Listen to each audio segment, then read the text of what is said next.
I am Sally Goddard Blythe, and in the next 10 minutes or so, I would like to share with you some of my thoughts as to why I believe not only the screening test assessing neuromotor readiness for learning and the school intervention program, but also the one-day course for teachers that accompanies it is so important for schools, teachers, and trainee teachers everywhere. So the next course due to be hosted by me is to be run on the 19th of September in 2025 at the Crowne Plaza Hotel in Chester. And I would like now just to take you through a short PowerPoint presentation to explain why I think it's such a valuable tool for teachers and schools. Bear with me a moment while I try and get to the PowerPoint to move on.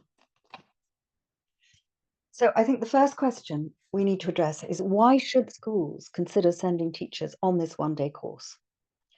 Well, according to government figures published in the last 12 months, in England, over 1.7 million pupils have been identified as having special educational needs, representing nearly 1 in 5 or 19.6% of all pupils. And this figure has increased by 5.6% since just 2024, with a rise of 93,700 pupils. The number of pupils currently in possession of an education, health and care plan has also increased, with 5.3% of pupils having a plan, up from 4.8% in 2024. Although this figure will probably change as the government is discussing whether they will continue with these plans in the future. Similarly, the percentage of pupils with special educational needs support, but not in possession of an education, health and care plan, has risen to 14.2% from 13.6%, again, just since 2024. And we can break these figures down into different groups. So first of all, if we look at types of need, for pupils who have educational health care plans, autistic spectrum disorder is the most common need, while for those receiving special educational needs support, speech, language, and communication needs are most prevalent. So these are two groups that have already been identified as being in need and are receiving support. But there is also a high incidence of children from disadvantaged backgrounds, for whom we can guess that poverty, social factors, environmental factors have probably contributed to them entering the school system without necessarily having had all the opportunities of children from more affluent backgrounds. However, a pilot project carried out in Scotland a number of years ago indicated that these children also have immature physical skills that contribute to their underachievement. And when they were put through a daily physical program in school, at the end of the school year, they had reached the equivalent of a level playing field with their peers in terms of their physical skills. So we cannot assume that simply because children come from a less advantaged background, social and environmental factors will be sufficient to make up the deficit. Similarly, there is a higher incidence of children growing up in social care. And for generations, this is nothing new. We have known that more boys than girls are identified as having special educational needs, with boys making up 73.1% of pupils with educational health care plans, and 64.6% of those in receipt of special educational needs support. Now, there are many reasons as to why this might be the case, and this is some of the material that I will cover during the training day. So what can be done? Well, while these figures give us an idea of the scale of the problem, they don't explain why the numbers are increasing or individual differences in how children learn and what can act as impediments to learning. Because unless we understand why, the underlying mechanics of every child's learning difficulty, we are simply teaching from the top down in the hope that somehow the bottom up will start to catch up. And generally, what has been used in the past does not make a significant difference over time. Then repeating more of the same is not the answer. So this course takes a developmental perspective on the problem, examining why physical skills provide the foundations for learning success. The aims of the course are fourfold. One, to enable teachers using a very simple screening test to identify children in class for whom immature motor skills are undermining classroom achievement. Two, to instruct them in how to introduce and supervise a daily movement program into school, used with the whole class over the course of one school year. Three, helping them to recognize when physical factors are interfering with progress so that they can target their teaching strategies more effectively to the needs of individual children. And four, it provides a system with which they can evaluate progress following the intervention program to see how many children have benefited from it and to continue to support children who still need further specialist intervention following completion of the program.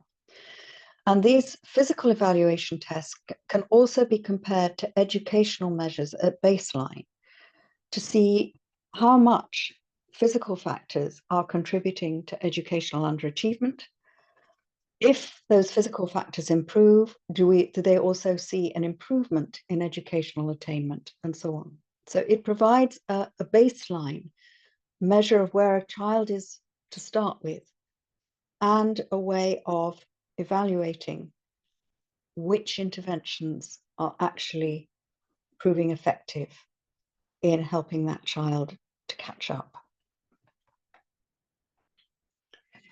So the course will provide instruction in underlying theory, why physical development is so important for later learning success, and how to implement the individual tests within the training manual, how to score them, and how to apply a developmental movement program in a whole class situation over the course of the school year. And if you are wondering as a school, what are the resources needed to implement this program?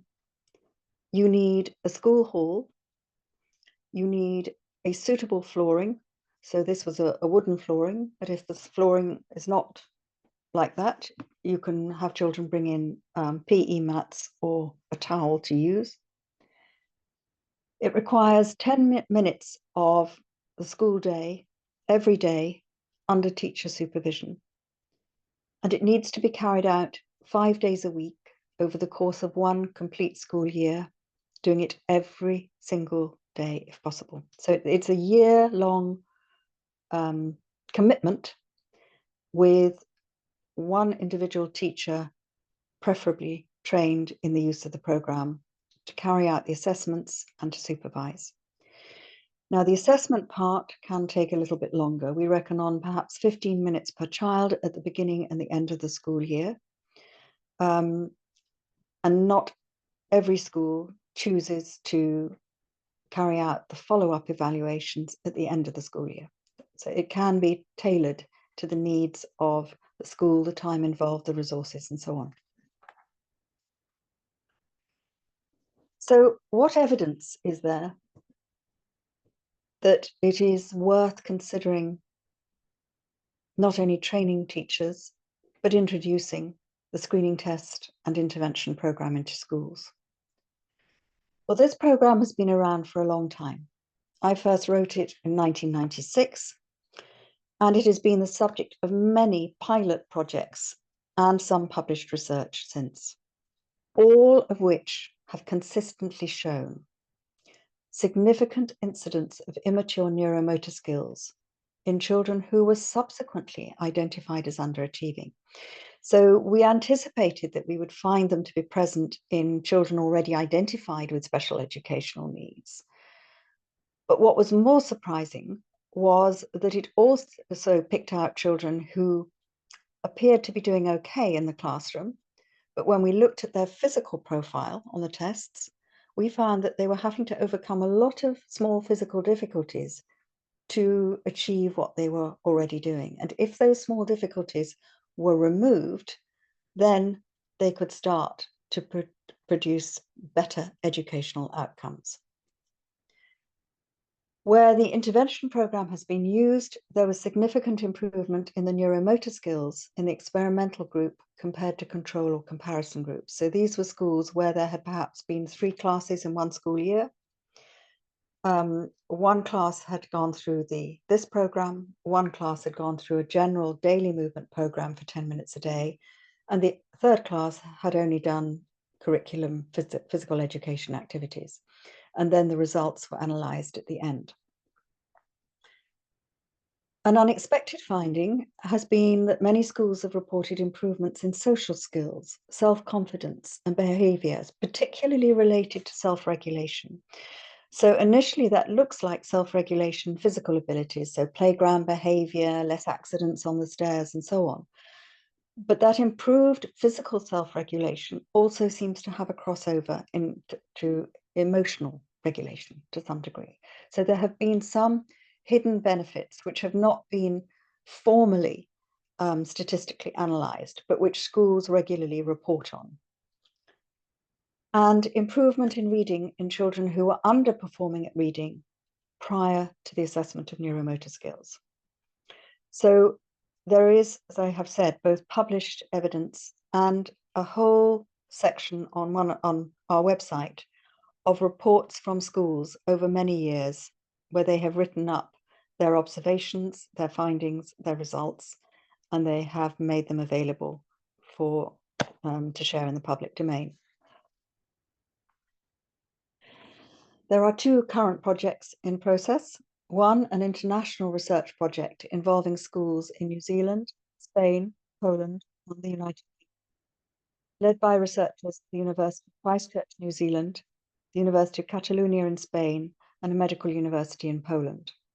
And the aim of this research is to see if we can establish what should be considered the norms for children's development at primary school and during the primary school years, because it would appear that what was expected and what was accepted 30 years ago may not be relevant to children today. And if there is a deterioration in children's physical skills generally at the time of school entry, then this is something that we should be addressing at a physical level for all children in the future to try and improve that background basis for learning. And in one of the schools involved in that research project, who introduced not only the screening test, but the intervention program last year, the school has found their results to be so convincing that they will be hosting a training day for 45 teachers later this month, funded by the Department of Education, Northern Ireland. So this indicates that not only was this program effective when it was first introduced 30 years ago, but it is still helping children to gain better control of their bodies, of their eye movements, of all the skills that are necessary to support learning in the classroom. So, as the author of the screening test and school intervention program, I will be retiring from full-time teaching of the method later this year. I will continue to be working with the method in other ways, but I will not be running this course on a regular basis personally. The course will continue to be run by suitably qualified colleagues in the UK and in many other countries throughout the world. But if anyone would like to attend this course to hear the history, the research, the thinking behind it from the horse's mouth, as it were, this is an opportunity in September to do so. So further information, where you can find reports from the schools, as well as more information about the course in general, can be found at www.inpp.org.uk. And if you would like to register for the course or request a registration form, please contact mail at inpp.org.uk. And even if you don't attend the course, I hope that just this short conversation has whetted your appetite to know more about the relationship between physical development and learning in the future. So thank you for your time. And thank you for your attention.